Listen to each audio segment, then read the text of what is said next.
दास्तान बलूच सहराए अरब से पंजाब के मैदानों तक। तहरीर फ़हीम खान बलोच FKB। बाब अव्वल शेर खुदा का लहू और मक्का की गलियों से हिजरत।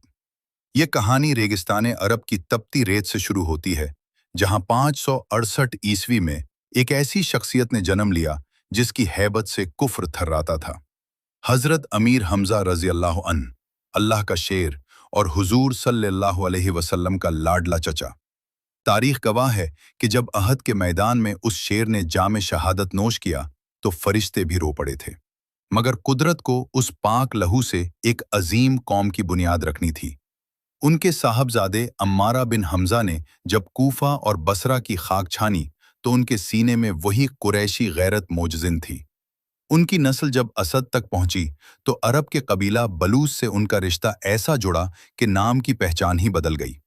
ये वो लोग थे जिनकी रगों में हाशमी खून था और जिनका मुकद्दर हिजरतें और सरफराजियां थीं। बाब दुवुम करबला का खिराज और हलब की वादियों से जुदाई। वक्त का पहिया घूमा और हम शाम की वादी बलूस में पहुंचते हैं। यहाँ मोहम्मद खान बिन असद अपने कबीले के साथ एक पुरसुकून जिंदगी गुजार रहे थे, मगर फिर तारीख का वो सियाह तरीन दिन आया जिसने कायनात को हिला कर रख दिया। 10 मुहर्रम 61 हिजरी, जब नवासा रसूल सल्लल्लाहु अलैहि वसल्लम ने करबला के तपते मैदान में सदाए इस्तगासा बुलंद की, तो रिवायात कहती हैं कि अमीर हमजा की उस औलाद ने खामोशी इख्तियार नहीं की। मोहम्मद खान के बेटे अलमश खान ने अपने कबीले के हमराह हक का साथ दिया। जब यजीद का जुल्म हद से बढ़ा तो गैरत हाशमी ने फैसला किया, अब इस सरजमीन पर रहना हराम है जहां रसूल के खानदान का खून बहाया गया हो। यहीं से इस अजीम हिजरत का आगाज हुआ जिसे आज भी बलोच अपनी नज़मों में गाते हैं। हम अमीर हमजा की औलाद हैं, हम हलब से उठे हैं, यजीद से लड़ने के बाद हमने सीस्तान को मंजिल बनाया। बाब सोम ईरान के पहाड़ और बलूस का बलोच बनना। अलमश खान जब अपने काफिले को लेकर ईरान के सूबा किरमान पहुंचे तो जबान बदली, मौसम बदला और लहजा भी। फारसी जबान के जेर असर बलूस का स जब च में बदला तो एक नई कौम का नाम उभरा, बलूच। ये सफर आसान न था। गलचराग की सरदारी के दौर में जब करमान के जालिम हुक्मरान बदरुद्दीन ने जमीन तंग की तो बलोचों ने झुकने के बजाय फिर से हिजरत को चुना। ये लोग सीस्तान की वादियों में उतरे, जहां की आब व हवा ने उनके जिस्मों को फौलाद और इरादों को पहाड़ जैसा मजबूत बना दिया। बाब चहारम सुर्ख ताज और बलूचिस्तान की पहली आहट। सीस्तान की खाक से एक ऐसा सूरमा उठा जिसकी पहचान उसकी सुर्ख पगड़ी बनी, नूर खान सुर्ख ताज।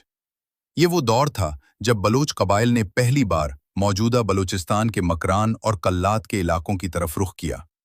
ये हिजरत नहीं थी बल्कि एक नई सल्तनत की दस्तक थी।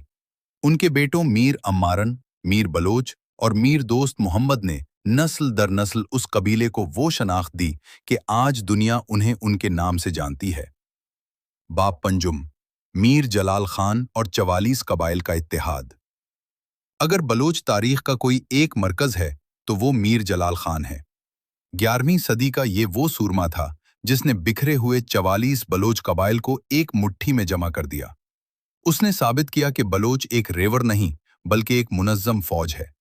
मीर जलाल खान के 4 बेटों रंद, लाशार, होत, कोरी और बेटी माई जतो ने वो 5 शाखें पैदा की जिनसे आज का पूरा शजराह बलोच हरा भरा है।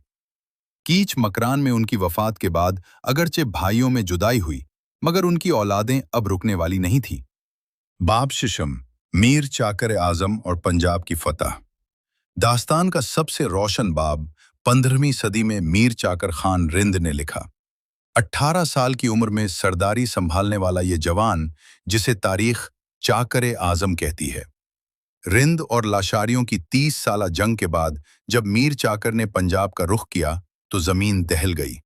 उन्होंने ओकाड़ा के करीब सितग्रा सीतपुरा को अपना किला बनाया।